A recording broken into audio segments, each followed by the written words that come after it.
Aviators have been taking off and landing on naval vessels for over 100 years. Since then, almost every aspect of naval aviation has been improved to be safer and more efficient. Today, these ships are some of the largest on the ocean. Actually flew this F-14. We talk with pilots about Top Gun training and how they launch and land today, along with learning about some of the scientific principles involved in launching airplanes off of aircraft carriers. This is 730.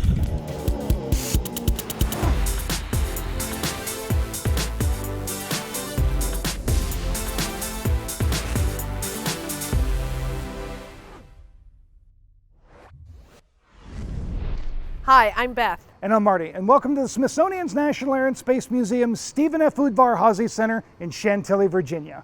When people think about naval aviation, they think about fast jets and big boats. But even before the Wright brothers first flew in 1903, navies around the world were experimenting with kites and balloon carriers. It was 1908 that the British Royal Navy conceived of an airship for naval service, with His Majesty's Airship No. 1, nicknamed Mayfly.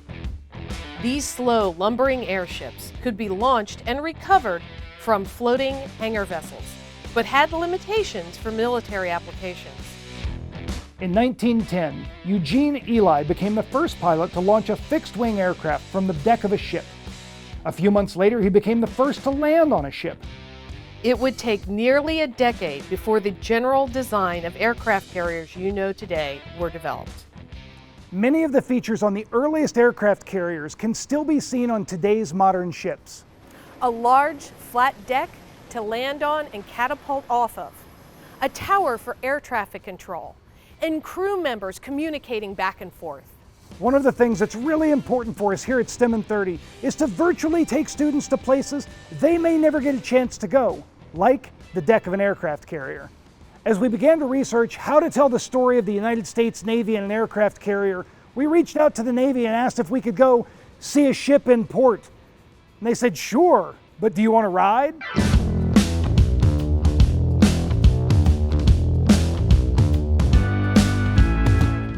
We caught a Navy transport plane out of Norfolk, and in a few hours, we were on a moving island at sea.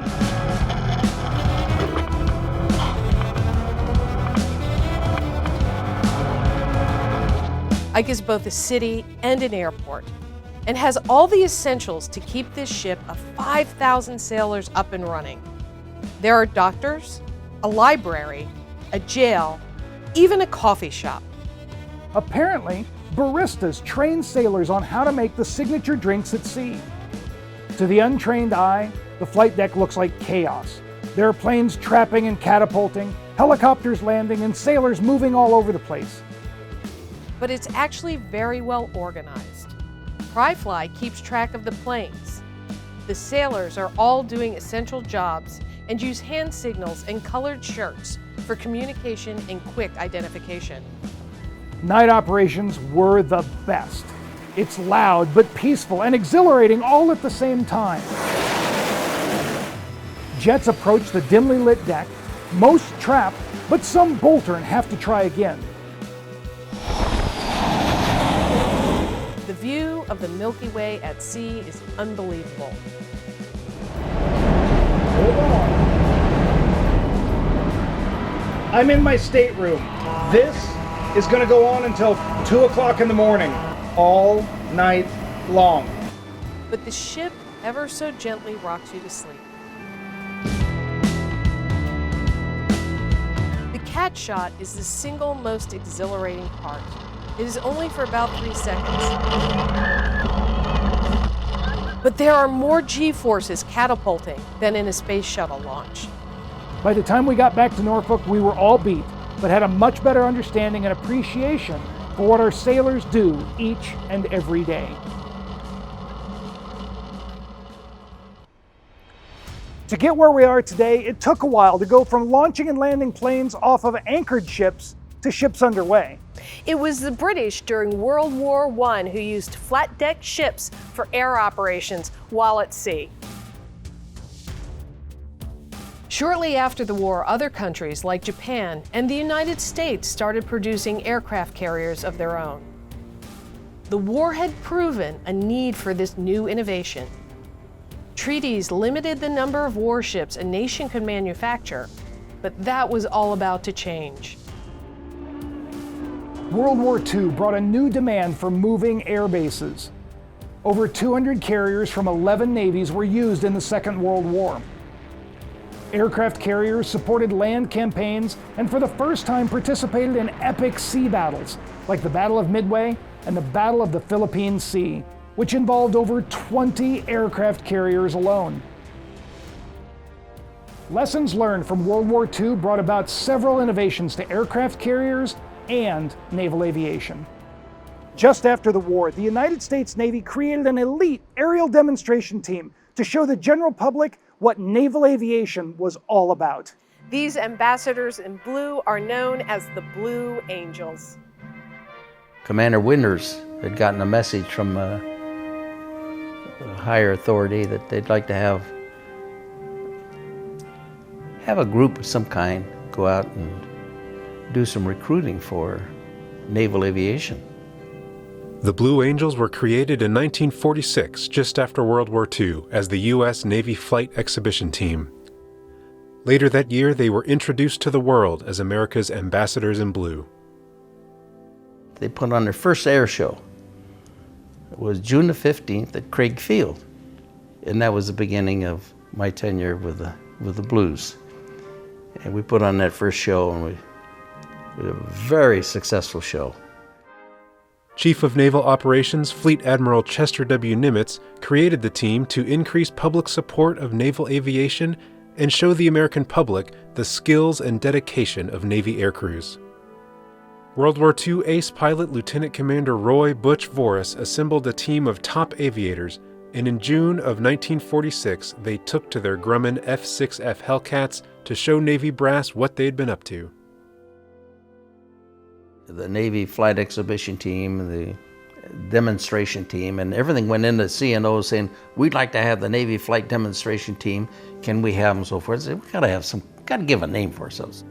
In comes Wick Wickendahl. He says, I got it. We look up, you go, what do you got? You know, he says, I got our name.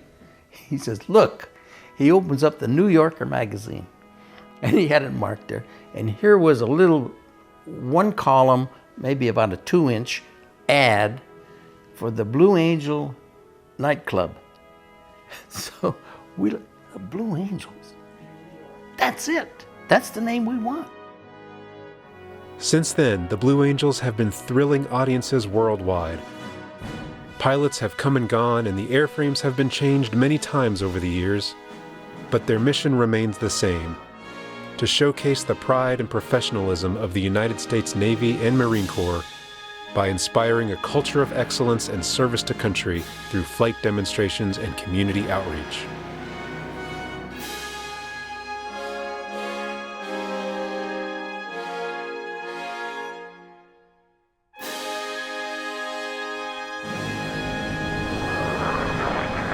Do you have a need for speed? Are you on a highway to the danger zone? Top Gun isn't all aviator sunglasses and volleyball. It's where some of the top fighter pilots in the United States Navy and radar intercept officers go to train. National Air and Space Museum Deputy Director Chris Brown is a graduate of Top Gun. Let's learn about his path through naval aviation. My educational background was, I guess, more of a generalist. I didn't have a clear vision at that point of being a doctor or an engineer or a lawyer. I wanted to learn how to fly, even though the school that I went to didn't have aviation curriculum, but there was a local flying club, and I took lessons and got my private license. And really, from that point, developed this passion for aviation. So, although I was a history major and didn't study the sciences or engineering, I decided that I wanted to go into the Navy and fly aircraft on and off of carriers. So in 1980, I joined the U.S. Navy for 7 years of active service. Actually flew this F-14. I was assigned to VF-142 on the Dwight D. Eisenhower. Several deployments, over 315 traps and 1,500 hours in the F-14. And the Navy is very good at sort of assuming that you've got nothing but a base aptitude and a desire, and then the training, they take it from there. In flight school, I got what was called a flight down, which meant I had failed that training evolution. And you know, anybody that's gone through school got a D on a paper, or at least I did at one time or another. But in flight school with the Navy, if you had successive downs, as we called them, you were out of the program. You were done. And it was not very forgiving in that regard. And so it was very motivating to fix what I had failed at and to learn from it and not make that same mistake again. It's our ability to learn from those failures that really sets us apart. Landing a really fast plane on a very large boat isn't easy, but with a little math and a lot of skill, it can be done.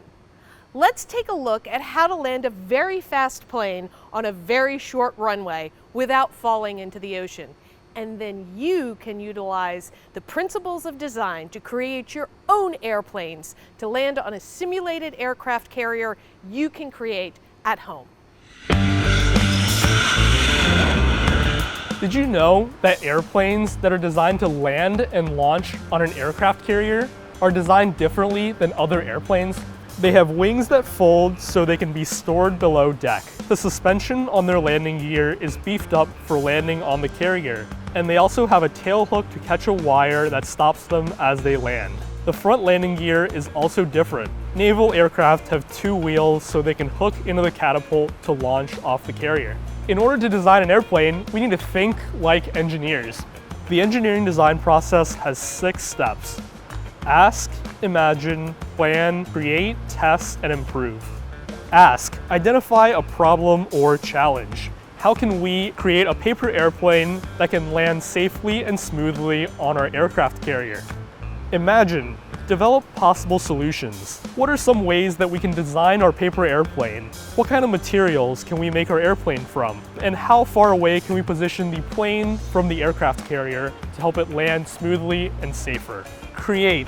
Build a prototype. Take a piece of paper and fold it into a paper airplane. You can come up with your own design or use one of our pre-existing designs. Next, test and evaluate your prototype. Were you able to land your airplane smoothly and safely on the aircraft carrier? Improve. Redesign as needed. Most engineers don't get things right the first time. All engineers take a look at their test and see where things went wrong. Then they go from there and keep redesigning and testing things until they're perfect. Let's see if the designs that I put in place can help me land on our aircraft carrier.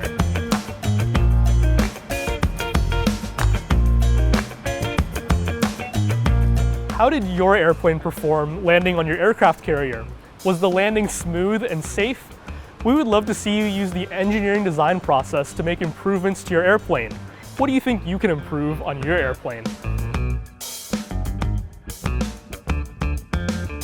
Robert Kirby may best be known as an astronaut, but before he became an astronaut, he was a naval aviator.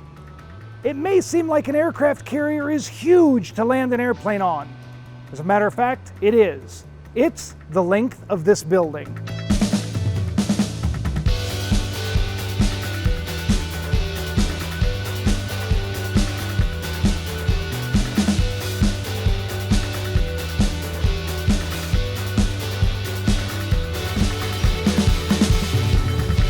An aircraft carrier is huge. But to put it in perspective, when you're trying to see it on an entire ocean, it's not that large. Now imagine trying to land on one at night and in a storm. That's exactly what Captain Robert Kirby did this one time. My name is Robert Kirby, and this one time I was out flying off the coast of Florida with a good friend of mine, Chuck Smith. We were in Fighter Squadron 11 at the time, and as we were coming back towards Marshall, the area where all the airplanes stack up to come in for landing, and over the radio we heard that we had lost an airplane in our squadron that night. So it was a really difficult time to concentrate and focus on what we needed to do and how we needed to do it, because the weather was really bad. We got struck by lightning 3 times, and as we were coming down, we knew it was going to be what we used to call a varsity night, or a night where things were going to be really, really difficult for Chuck and I coming down the pike. And we actually bolted on the first pass. They were very, very clear that we were to go up overhead, get more gas, and then come back down and try and land again. It's kind of interesting when you're in aviation. You're usually not scared when things are happening, but you realize how dire situations could have become after they've happened. And we find out that those 3 lightning strikes had actually put a few holes in our airplane. You know, had a couple of burn marks, hole in the radome, hole in the tail, surge protectors in the airplanes all blown out. They smelled like smoke. Chuck and I felt very, very thankful. It was a night to give thanks that you know, we had survived something that was a story we'd tell probably for the rest of our lives.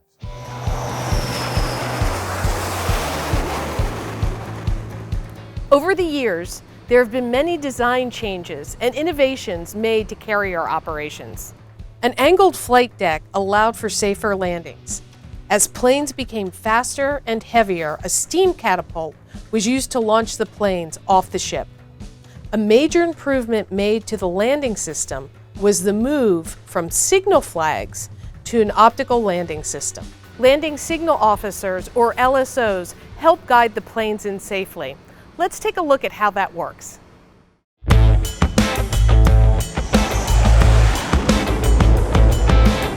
What is an LSO? So LSOs are pilots that every 4th day or so we'll go back, stand at the back of the ship. We have a platform back there called the LSO platform, and we'll stand back there, we'll have some radios. Our job is to make sure that aircraft safely recover on board the ship. The lens is set appropriately for the jet, and then the jet or aircraft is in a safe position to land. Clear the back of the ship, and it won't be too far where it'll miss all the wires. Now, you talked about a lens. Tell us about the lens that you guys use. Our lens has a set of green lights called the datums that just go horizontal, and then there's a vertical set of lights that we call the various cells. And those lights are always on, but they're directional lights, so as they shoot a beam of light out at an angle, if you're at a certain height, you can only see one of them illuminated. When a pilot is on approach to a carrier, they look at the ship's optical landing system for what's called the ball. The ball is an array of lights on the ship that use directional lenses to show the pilot they are approaching the ship at the correct angle. This directional light is between the datum lights.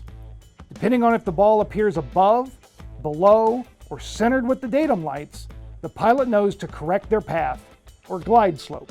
Can you tell us about glide slope? Yeah, so we'll set a specific angle of attack, and then we just fly, holding that angle of attack, we fly a smooth glide path straight to landing is what we're trying to do. So if you think about a triangle, we're on the hypotenuse gliding down. Depending on how steep that is, that's the glide slope, the angle that you're working there. So our overall goal is to shoot for 3.5 degrees, so they will calibrate the lens so that they're all directional at a 3.5 degree glide slope. We learned from our trip to Ike what it's like on the deck when planes land. But what is it like in the cockpit, in the pilot's seat? To learn more about that, Marty talked to former naval aviator and NASA astronaut Victor "Ike" Glover.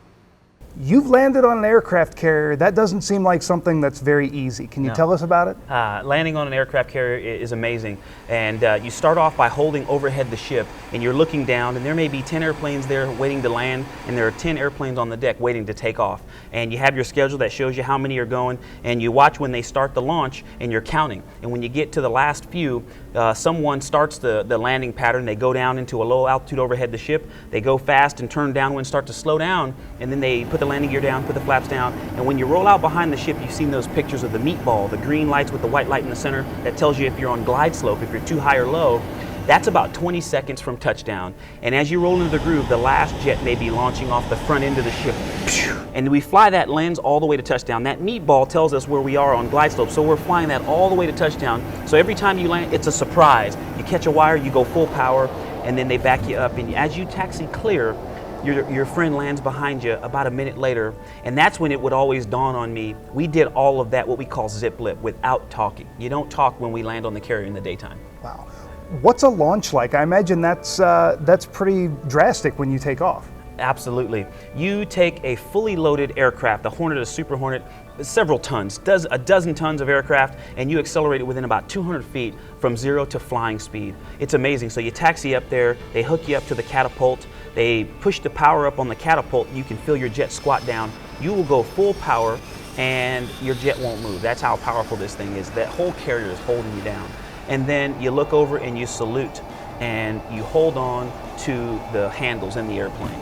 And you go off the front of the airplane holding onto these handles. And you get airborne, the carrier is about 80 feet off the water, so you're 60 to 80 feet above the water. You grab the controls and start flying. And we teach guys to look up in the heads-up display. It's like your instruments, but up in, you can see through them. And you look for 3 digits. They're going so fast, you just look for 3. It means you're above 100 knots. You go off the front end of the ship about 120 knots and you start flying. Wow. How important is safety on an aircraft carrier? Safety is paramount.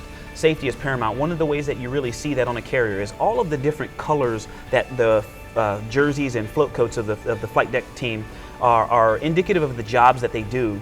The yellow guys and gals control the aircraft, the movement. The blue shirts are the ones that drive the tractors and the heavy machinery that tow the aircraft around. A lot of them will move up in seniority and become yellow shirts. The white shirts are safety. The purple, we call them the grapes, they fuel the aircraft and the helicopters. And but if you look up close, they're actually wearing a vest, and that vest is a flotation coat. And they also have a cranial, and both of those have retro-reflective tape on them and special lights. They have a whistle in case they were to fall into the water so that we could find them and pick them up quickly. Wow. Well, thank you so much for talking with us today. My pleasure. This is a tail hook. It allows aircraft to land on an aircraft carrier.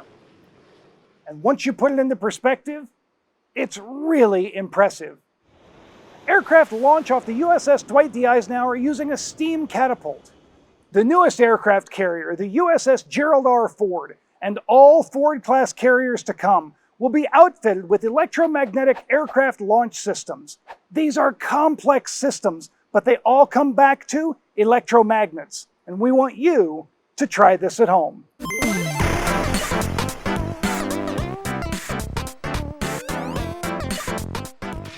Hi, my name is Maya. Today I'm going to be showing you how to create a magnetic levitation train, or maglev, using the same technology that aircraft carriers use to launch their planes. In order to try this at home, you'll need some copper wire, a AAA battery, some circle magnets, and a small pipe or rod that you can wind the copper wire around.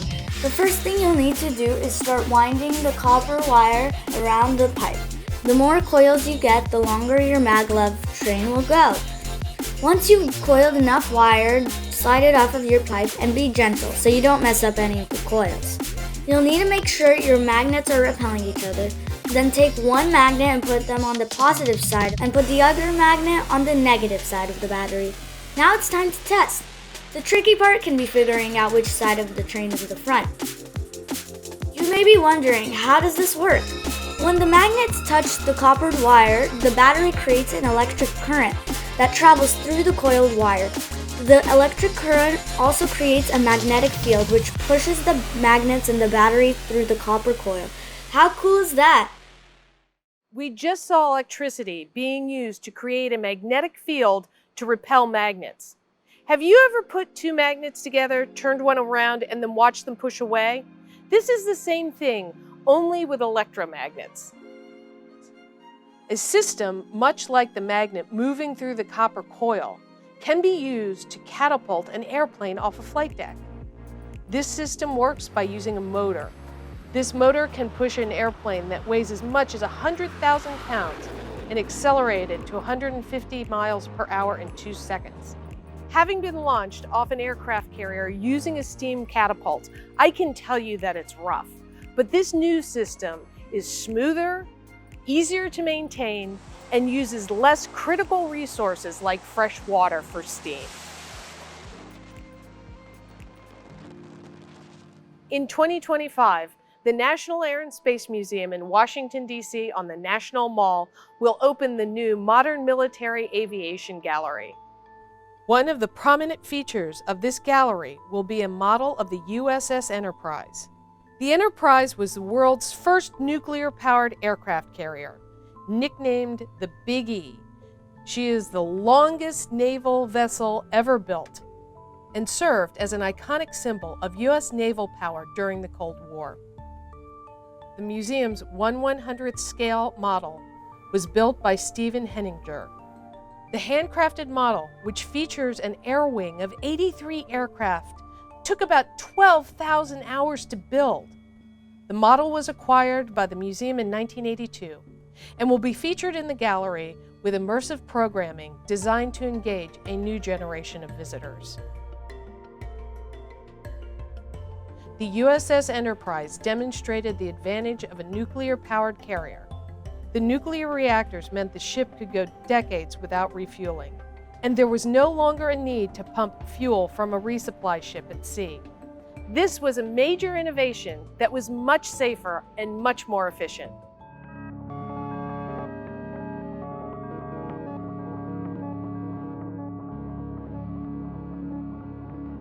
For all the modern innovations on warships, fire is still the #1 enemy. Even this year, the Navy battled flames for days on the USS Bonhomme Richard. Many of the practices in place were brought about by a fire at sea on the USS Forrestal in 1967. A combination of fuels, munitions, and stray electricity caused a massive fire that triggered a chain of explosions, killing 134 sailors and injuring another 161. After the Forrestal fire, the Navy decided to take action and created the Farrier Firefighting School. Every sailor goes there to learn basic shipboard firefighting at least once in their Navy career, and some go through a lot more. We talked to a couple firefighters on board Ike. Well, Beth talked and I tried on the gear.